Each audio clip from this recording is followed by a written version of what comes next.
El bilir ki sən mənimsən. Yurdum, yuvam, məskənimsən. Anam, doğma vətənimsən. Ayrılar mı könül candan? Azərbaycan, Azərbaycan.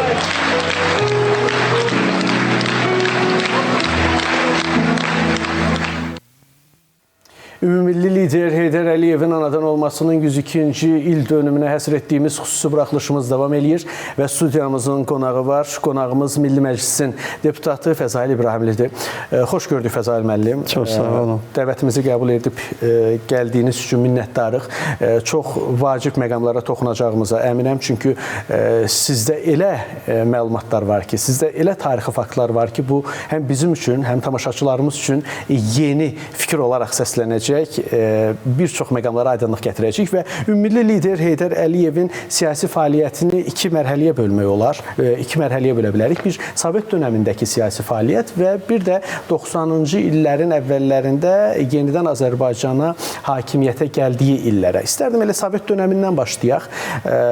Böyük bir imperiya, bir çox xalqların, dövlətlərin birləşdiyi bir imperiya və orada bir Azərbaycanlının ən yüksək zirvəyə qədər irəliləməsi. Heydər Əliyevi səciyyələndirən, fərqləndirən əsas məqam nə idi ki, o Sovet hökumətində bu qədər irəliləyə bilmişdi? Buyurun.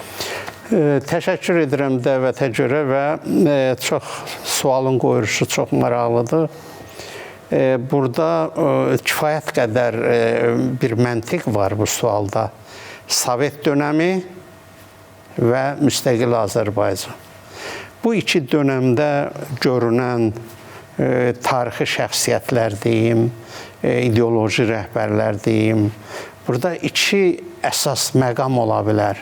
Sovet dönəmində əvvəldən axıra qədər ideoloji cəbhədə yaxasını cıran, millətinə, dövlətinə laqeyd münasibət bəsləyən, bu dövrdə milləti üçün heç bir iz qoymayan bir insan, birdən müstəqil Azərbaycan dövründə gəlir, ən yüksək rütbəyə çıxır və mən millətin rəhbəriyəm, mən bu milləti sevirəm, bütün varlığımı bu millətə həsr edəcəm. Görürsünüz, təzad.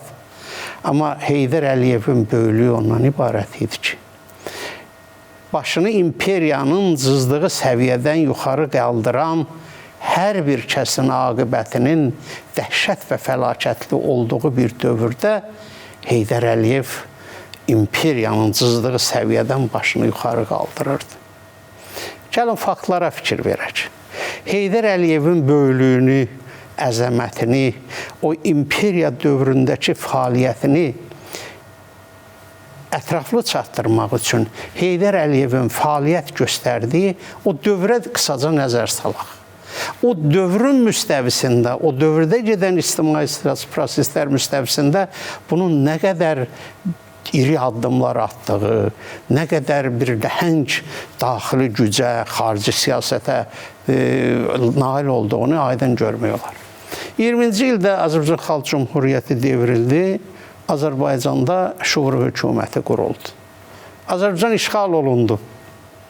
İşğal olunandan sonra Azərbaycanda mənəviyyətə, mədəniyyətə, əxlaqa, tarixə, dinə tamamilə zidd olan proseslər getdi. Bu, işğal edən bir dövlətin, bolşeviklərin xislətindən irəli gələn bir məsələ idi. Amma bu, bütün respublikalarda eyni ilə mi getdi? Məsələn, Ermənistanı, Gürcüstanı və s. götürəndə Azərbaycanda bu proses həmişə dırnaq arası özünə məxsus gedirdi. Məsələn, tutaq ki, bu respublikalarda dinə qarşı mübarizə gedirdi, hamısında. Amma dinə qarşı mübarizədə xristianlığa qarşı mübarizəni xristian aparırdı. Burada qisasçılıq yox idi. Dövlət siyasətini reallaşdırmaq üçün atılan addımlar idi. Amma Azərbaycanda dinə qarşı mübarizəni xristianlar edirdi. İslam düşmənləri, müsəlmana bir düşmən münasibət bəsləyən. Bu, hardan qaynaqlanırdı? Aprel işğalı baş verdi, Azərbaycanlılardan ibarət bir hökumət yarandı. Mən buna ona görə bir giriş verirəm ki, Heydər Əliyev hansı cəmiyyətdə, hansı siyasi situasiyada bu addımları atıb. Və nəticədə bir hökumət quruldu Nərimanovun rəhbərliyi altında. Bu 3 aydan sonra Azərbaycanı idarə edənlər artıq Rus idi. Məsələn, Serebrovski neftə rəhbərlik edirdi, Kirov partiyaya, Salavyov Ali Şuriyə və s. Bunların içərisindən Salavyov soyadında bir Rus bütün 3 ayda gedən prosesləri izlədikdən sonra Mərkəzə Leninə bir məktub yazır. Bax, bu məktubun içində Sovet dövlətinin xarakteri, xüsusiyyətləri tamamilə aydın olur. Deyir, Vladimir İliç, Azərbaycanda Sovet hakimiyyətinə qədər müəyyən rəğbət var idi, hətta ziyalıların içərisində. Sovet hökuməti qələbə çaldı, Azərbaycanda Azərbaycanlılardan ibarət bir hökumət quruldu. Amma bu hökumətin başında erməni və gürcü millətçiləri dayanıb. Bunlar sanki Azərbaycanı başsız qoymaq fikrindədir. Sağdan sola, soldan sağa Azərbaycanlılar güllələnir.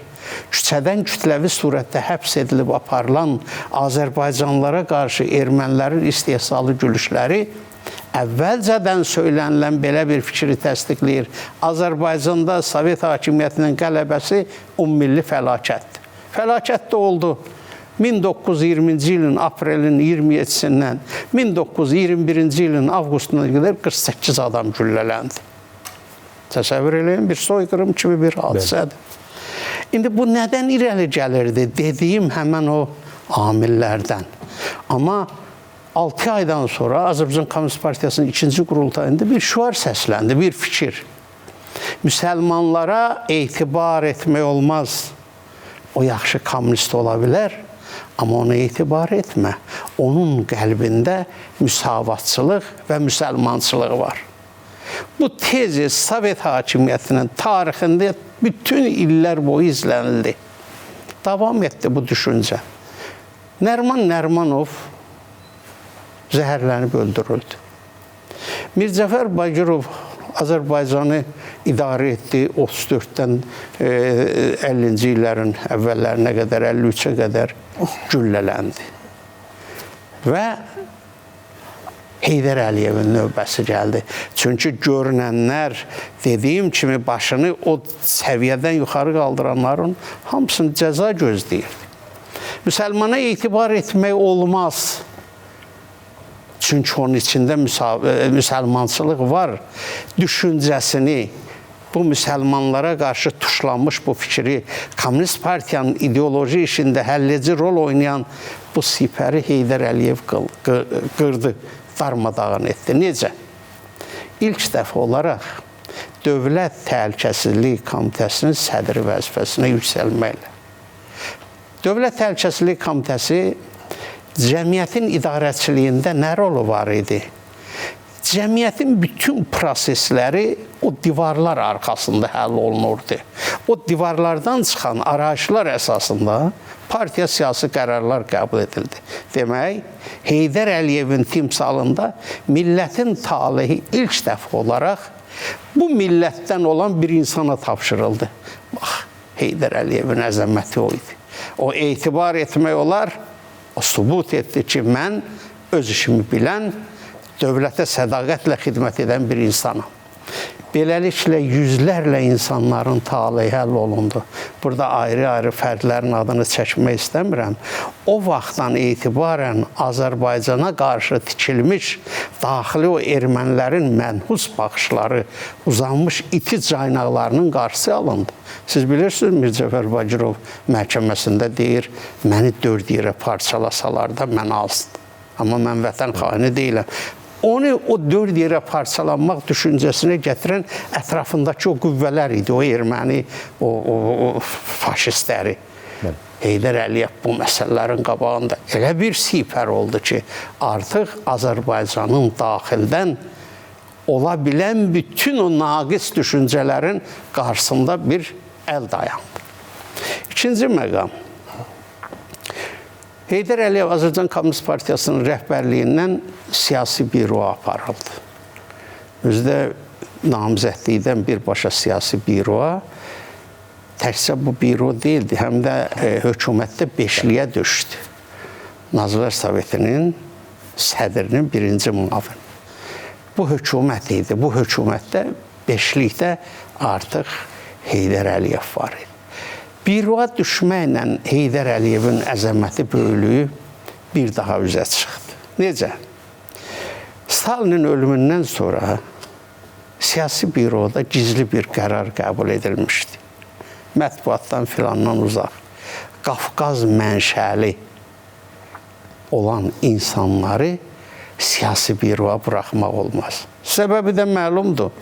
Beriyadan, Stalindən sonra Qafqaz insanı bunlar üçün bir vahiməli obraz idi. Bunlar bu hökumətdə bir Qafqazının olmasına qəti icazə vermərik düşüncəsinə gəlmişdi.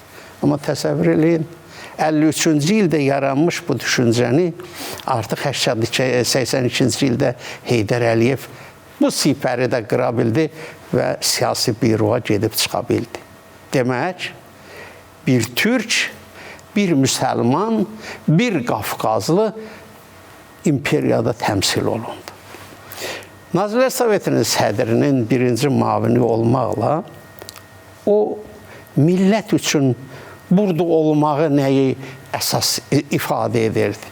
Azərbaycan işğal olunub, əyalət ölkəsidir, idarə olunmalıdır, bunları idarəçiliyə buraxmaq olmaz. Müstəmləkədir. Müstəmləkə adını daşıyan və müstəmləkəçilik müstəvisində daima nəzər diqqətdə olan dırnaqarası bir millətin övladı hökumətin birinci müavini olmaqla milləti o səviyyə aparıb çıxartdı. İmperiyanın idarəçiliyinə Azərbaycanı bir növ qoşdu. Bax, millət üçün, dövlət üçün, xalq üçün görülən işlər bulardı. Mən bir məqamı deyim. Buyurun. Sərvətlər, maddi mənəvi nemətlər hesabına millət heç vaxt tanınmır. Millət görünə bilər, amma qəbul edilə bilməz. Məsələn, Azərbaycan nefti.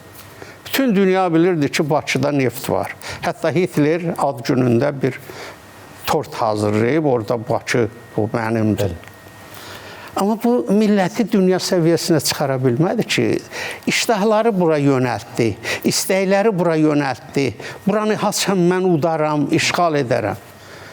Görürsünüz, bu nemət hələ millətin müdafiəsi demək deyildi. Amma milləti millət edən, dünya dövlətlərinin sırasına qoşan millətin yalnız liderləri olur. Onu tarixin bütün çətin məqamlarından çıxarıb, dünya dövlətlərinin sırasına gətirir və bütün dünyaya bəyan edəndə mənim millətim, mənim dövlətim. Bax, liderliyi bu idi. Bunu Heydər Əliyev bacardı. Heydər Əliyev siyasi büroda bütün məqamlarla görünən bir obraz idi. Həm zahiri, həm daxili, potensial. Təbii ki, o imperiyaya rəhbərlik edən Qarbaçovu qane etməyə bilərdi və uzaqlaşdırıldı. Bilirsiniz, Tanrının əli insanın çiynində olanda onu bəndə yıxa bilmir. İmperiya dağıldı. Bu imperiyanın dağılması ilə bağlı bir məqamı deyim. Atabuş Heydər Əliyevi dəvət eləyir, qonaq Amerikada.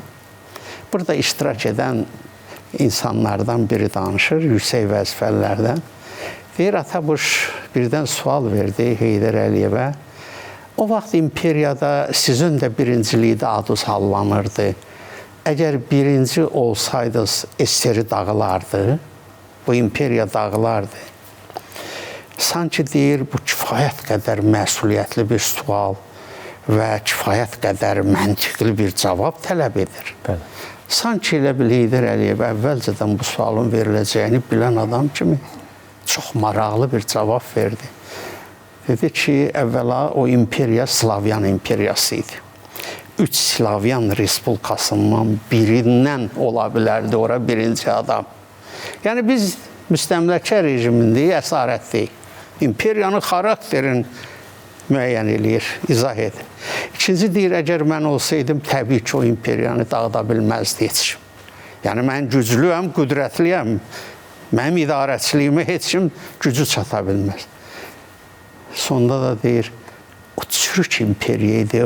Hətta mən saxlasaydım da, məndən sonra o dağılacaqdı. Fikir ver. İmperiya şovinist bir imperiyadır. İmperiyadır, mən güclüyəm, imperiya çürükdür, dağılacaqdır. Yəni, Heydər Əliyevin gücü və qüdrəti bu dərəcədə idi ki, o imperiyada görünürdü və belələri nə təbii sərf edə bilməzdi. Zaman gəldi, çatdı.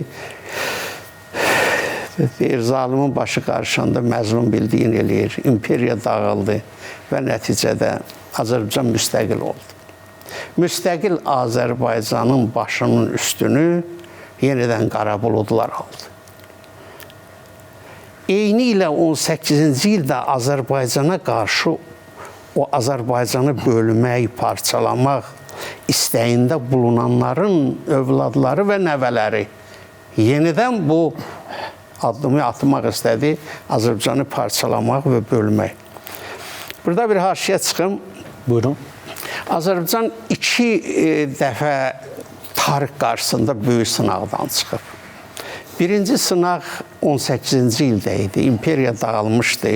Zaman məsələni çox kəskin qoymuşdu. Ya ayağa dur, dövlətinə sahib ol, dövlətçiliyini qoru, dünya dövlətlərinin boy sırasında dayan və bütün dünyaya bəyan et. Mənim qədim dövlətçilik tarixim var, mənim bu dövlətimin sahibi mən olmalıyam.